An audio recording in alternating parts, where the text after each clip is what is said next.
మాంగళ్యే శివే సర్వార్థ సాధికే శరణ్యే త్ర్యంబకే గౌరీ నారాయణి నమోస్తుతే.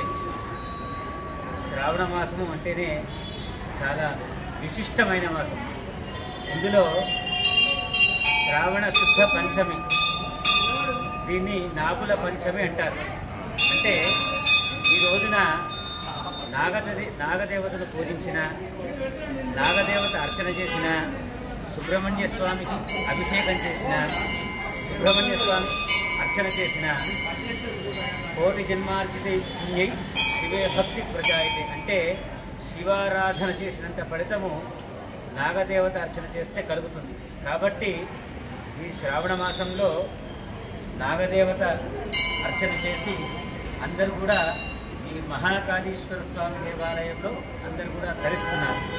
ఈ నాచారం మహాకాళీశ్వర స్వామి దేవాలయం, మహాకాళి అమ్మవారు, మహాకాళీశ్వరుడు, విద్యాగణపతి, కాలభైరవ స్వామి, తర్వాత నవగ్రహాలు, పోచమ్మ దేవత, తర్వాత నాగదేవత. అంటే ఇవన్నీ కూడా సుబ్రహ్మణ్య స్వామి, ఇవన్నీ కూడా ఈ ఆలయంలో వెలిసి ఉన్నాయి.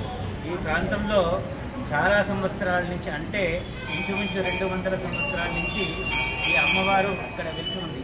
కాబట్టి ఇక్కడికి వచ్చిన భక్తులందరూ కూడా ఆ నాగదేవత యొక్క అర్చనలు చేసి మంచి సంతానాన్ని, ఆయుష్ను, ఆరోగ్యాన్ని, సంపదను అన్నిటిని కూడా పొందుతున్నారు. భార్యాభర్తలు కలిసి ఉండడానికి, మంచి సంతానం కలగడానికి, సంతానం ఆరోగ్యంగా ఉండడానికి నాగదేవత అర్చన చాలా ముఖ్యమైనది.